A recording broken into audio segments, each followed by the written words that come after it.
नमस्कार, आप देख रहे हैं टुडे एमपी एक्सप्रेस का यह खास कार्यक्रम जिसका नाम है अपनी बात। अपनी बात में हम आज बात करेंगे हिंदी पत्रकारिता दिवस की कि आखिर हिंदी पत्रकारिता दिवस पर एक दूसरे को शुभकामनाएं या नेताओं द्वारा पत्रकारों को बधाइयां देने से ही काम चल जाएगा या वास्तव में इस हिंदी पत्रकारिता दिवस या उदंत मार्तंड दिवस के कुछ और मायने भी हैं। हिंदी पत्रकारिता दिवस मिशन से बाजार तक का सफ़र और पत्रकार की पीड़ा।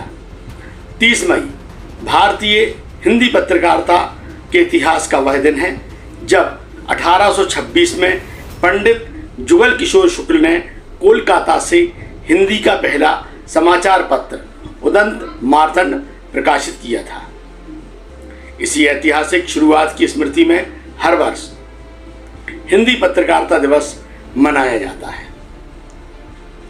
लगभग 200 वर्षों की इस यात्रा में हिंदी पत्रकारिता ने स्वतंत्रता आंदोलन से लेकर लोकतंत्र की मजबूती तक अपनी महत्वपूर्ण भूमिका निभाई है। लेकिन आज जब हम हिंदी पत्रकारिता दिवस मना रहे हैं तब एक सवाल भी हमारे सामने खड़ा है। क्या पत्रकारिता का वह मिशन अब भी जीवित है जिसके लिए उदंत मार्तंड की नींव रखी गई थी? उदंत मार्तंड केवल एक अखबार नहीं था बल्कि लाखों करोड़ों हिंदी भाषियों की आवाज़ था।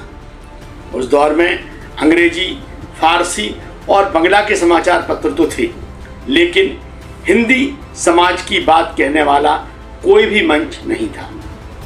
आर्थिक संकट और सरकारी सहयोग के अभाव में यह अखबार कुछ महीनों में बंद हो गया, लेकिन इसने हिंदी पत्रकारिता की मशाल जला दी।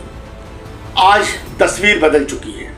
तकनीक ने खबरों को तेज बनाया है, लेकिन पत्रकार की स्थिति पहले से भी अधिक चुनौतीपूर्ण हो गई है।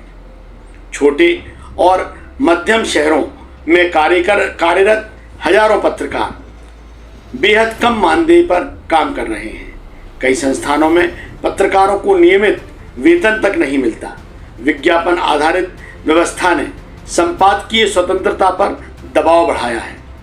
मीडिया संस्थानों की आय का एक बड़ा हिस्सा डिजिटल प्लेटफॉर्म और सोशल मीडिया की ओर चला गया है, जिसके कारण अनेक छोटे समाचार पत्र बंद हो गए हैं या इन दिनों संघर्ष कर रहे हैं। एक समय था जब जिले दर जिले हिंदी के सैकड़ों अखबार प्रकाशित होते थे।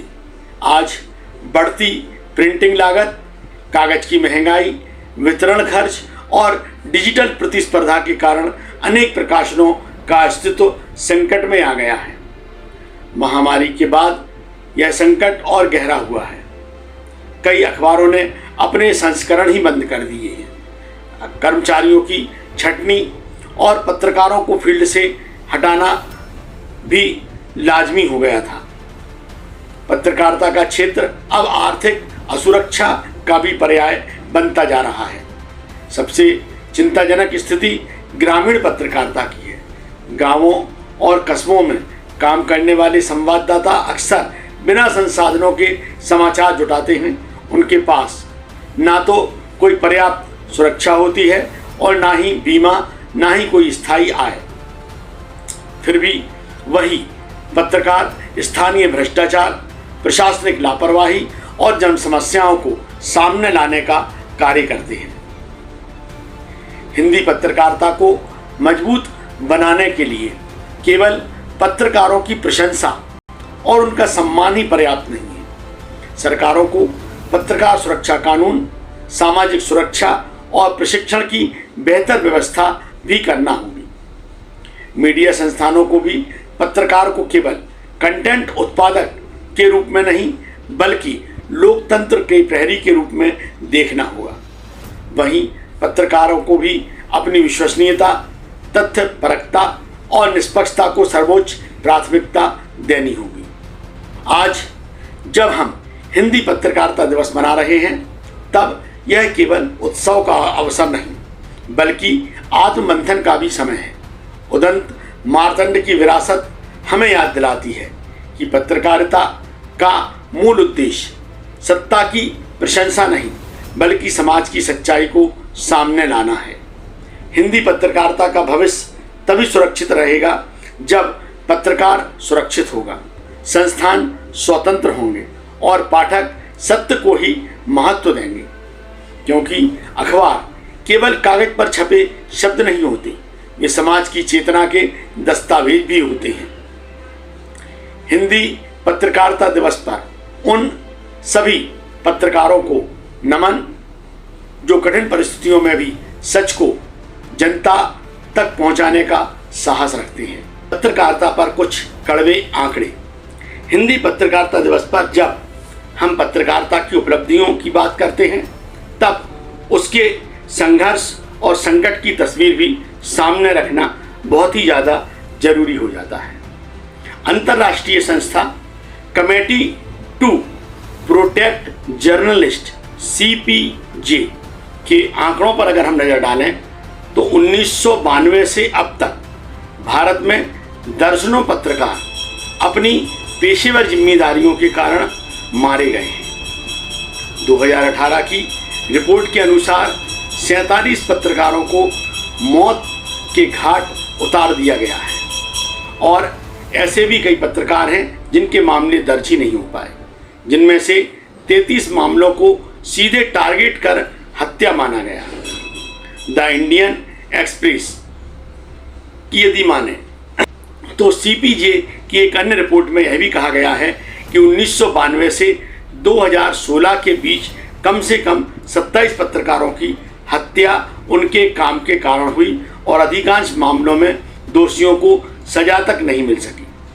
यह हम 2016 तक के आंकड़े आपको बता रहे हैं। इसके बाद कई पत्रकारों पर हमले हुए हैं, कई पत्रकारों की हत्याएं हुई हैं।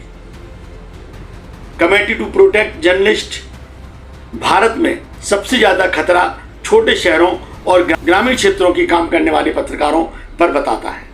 भ्रष्टाचार, खनन माफिया, भूमाफिया और स्थानीय राजनीतिक दबावों पर रिपोर्टिंग करने वाले कई पत्रकार हमलों, धमकियों और झूठे मुकदमों का भी सामना करते हैं। CPJ की एक अन्य रिपोर्ट यह भी बताती है कि पत्रकारों पर दर्ज झूठे या दबाव वाले मुकदमों की भी कोई एक राष्ट्रीय आधिकारिक संख्या उपलब्ध नहीं है, जबकि इसे हजारों में माना गया है।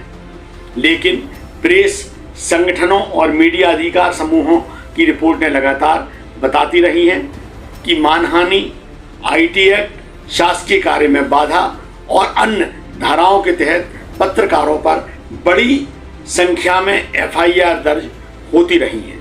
कई मामलों में बाद में ये मुकदमे कमजोर या निराधार भी पाए गए हैं।